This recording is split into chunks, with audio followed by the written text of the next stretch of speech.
Kiekviena diena prasideda nuo mažų veiksmų, kurie mums ir gali atrodyti tokie paprasti, bet jie turi didelį poveikį mūsų keliui į tikslus.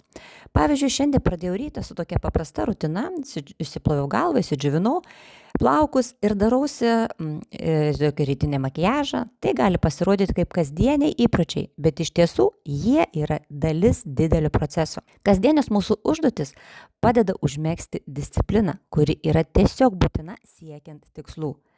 Tai lyg maži laimėjimai, kurie mus skatina judėti į priekį ir tikrai nesustoti.